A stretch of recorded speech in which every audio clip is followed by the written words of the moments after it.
1997. En la oscuridad de la madrugada, a orillas de un río que separa dos naciones, estalló un conflicto que sacudió los cimientos de la paz fronteriza. Era martes, medianoche. Desde la ribera colombiana, en la pequeña localidad de Puerto Contreras, comenzó el hostigamiento. Lo que ocurrió durante las siguientes 2 horas no fue solo un ataque armado, fue un mensaje, un pulso de guerra entre guerrilla, Estado y diplomacia. Esto es Militorias y así comenzamos.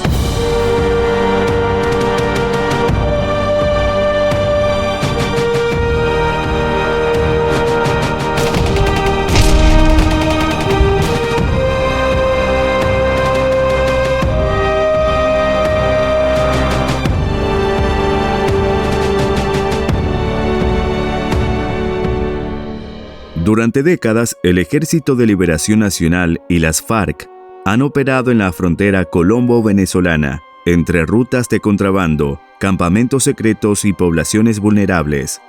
En la semana previa al ataque, sus líderes pedían paz. Nicolás Rodríguez Bautista, conocido como Gavino, líder del ELN, solicita dialogar con el gobierno de Rafael Caldera. Pero la respuesta diplomática sería aceptada solo si el gobierno de Colombia lo permitían, pues entendía que el conflicto de las guerrillas era un problema interno de Colombia. Lo que no quería ver el gobierno venezolano es que al tener una frontera tan grande, era necesaria una mayor coordinación entre ambos estados para hacer frente a la amenaza guerrillera de izquierdas. Años atrás, la guerrilla del ELN había dado un duro golpe a las fuerzas militares venezolanas en Cararabo, donde la crueldad del ataque había pasado los límites de la tolerancia, por lo que el sentimiento nacional era de repudio a las guerrillas colombianas. Entre las poblaciones fronterizas de La Charca y el Cutufí, del municipio Páez del estado Apure, se entra un puesto militar venezolano. Este representa uno de los escenarios más tensos y simbólicos del conflicto fronterizo entre Venezuela y Colombia. Fue atacado en múltiples ocasiones por grupos guerrilleros, especialmente por el Ejército de Liberación Nacional, ELN.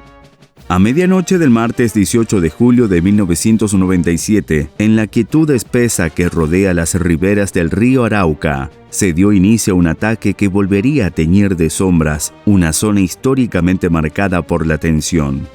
El silencio habitual de la localidad venezolana de Los Bancos fue súbitamente quebrado por detonaciones, ráfagas de ametralladoras y el eco ensordecedor de explosiones de mortero. Lo que ocurrió entre esa medianoche y las 2 de la madrugada del día siguiente no fue simplemente una emboscada, el reflejo de un conflicto que persiste y se reinventa entre las fronteras de dos naciones hermanas. El ataque fue perpetrado por una columna aproximada de 100 presuntos miembros del Ejército de Liberación Nacional. Se trata de la misma guerrilla que una semana antes había solicitado al presidente Rafael Caldera iniciar conversaciones de paz, pero ese gesto de aparente voluntad fue rápidamente desmentido por la realidad brutal del combate. El ataque pareció no solo una emboscada militar, sino también un gesto político contundente, una bofetada a la fe en el entendimiento, una declaración bélica disfrazada de contradicción. El objetivo del ataque fue un puesto de seguridad fronterizo, perteneciente al batallón de paracaidistas General Vicente Campo Elías.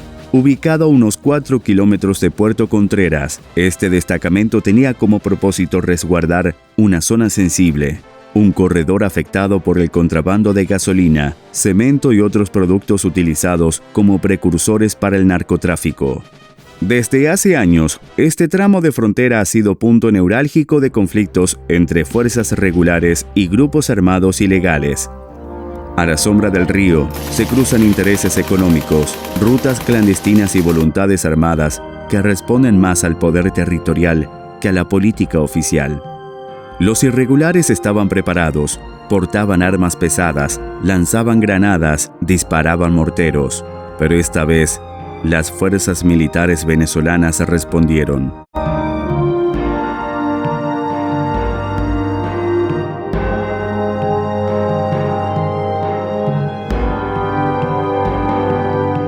Unos 40 soldados pertenecientes al batallón de paracaidistas General Vicente Campo Elías y de la Guardia Nacional se desplegaron rápidamente, reforzando los centinelas que estaban de guardia.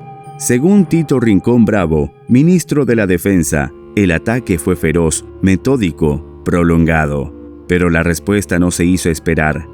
Durante 2 horas, los militares venezolanos resistieron la posición, mientras los refuerzos se preparaban para el contraataque.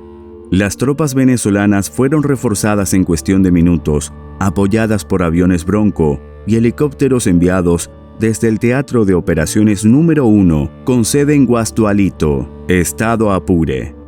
Lo que comenzó como un hostigamiento inesperado se convirtió en una confrontación directa, en la que ambas fuerzas intercambiaron fuego bajo la noche cerrada.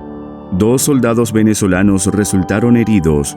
Sus nombres fueron revelados al día siguiente: el cabo segundo del ejército, José Arias Maldonado, y el cabo segundo, Jesús Isidro Rodríguez Castillo.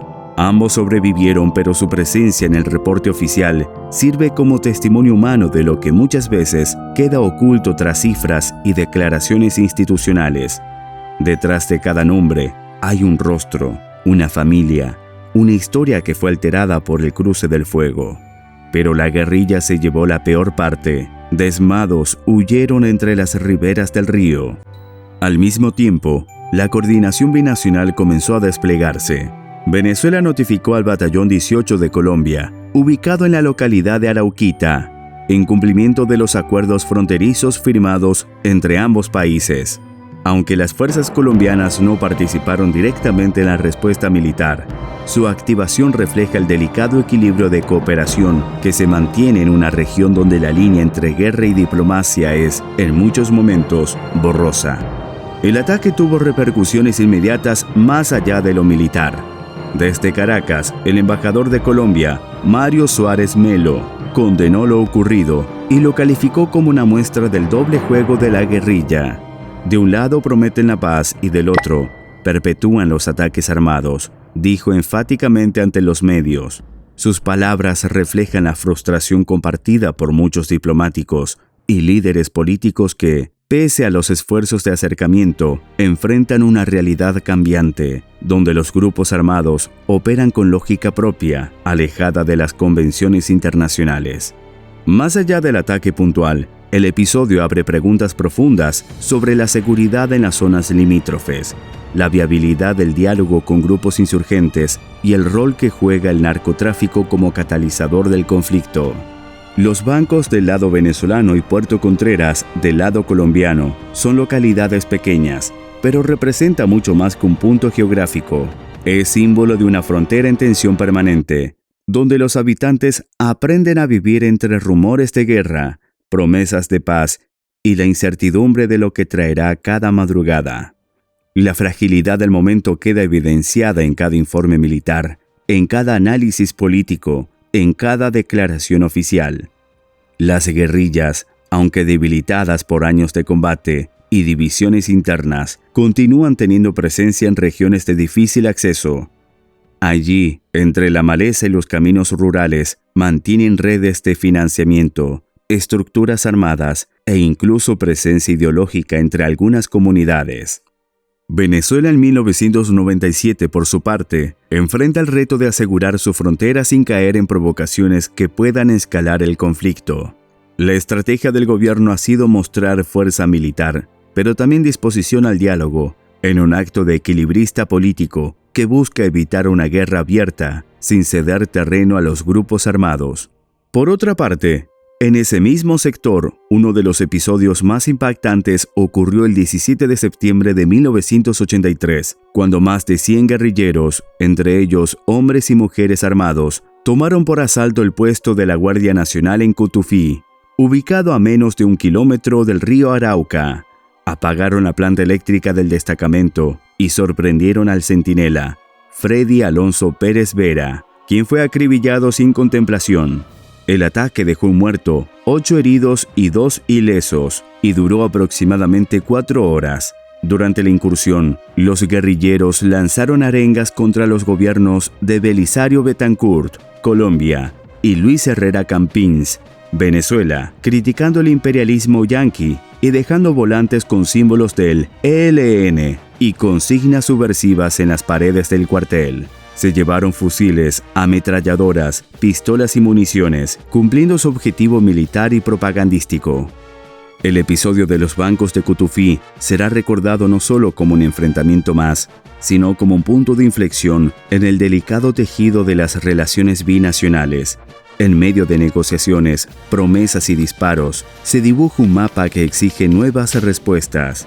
¿Es posible negociar la paz en zonas atravesadas por el narcotráfico? ¿Puede una frontera contener la guerra que se cuela entre sus márgenes? ¿Qué rol deben jugar las fuerzas militares en zonas donde el Estado parece ausente? Lo que ocurrió esa noche, entre el rugido de los helicópteros y el cruce de fuego en la ribera del río Arauca, fue una página escrita con pólvora en la historia de la región. Una página que aún arde, que aún resuena en los testimonios de los soldados, en los informes oficiales, en las conversaciones diplomáticas y en los corazones de quienes habitan esos territorios silenciosos donde la paz sigue siendo una promesa por cumplir. Si esta historia te estremeció, si sentiste el peso de la frontera, la tensión de la madrugada y el eco de las decisiones que se toman entre balas y promesas, entonces este canal es para ti. Suscríbete ahora y activa la campana de notificaciones. Además, no te pierdas nuestro próximo documental, La Masacre de Cararabó, uno de los ataques más crudos perpetrados por el ELN contra la Armada venezolana. 33 infantes de marina perdieron la vida en una emboscada que aún resuena en la memoria de la nación. Esto es Militorias, Historia y Fuerzas Militares.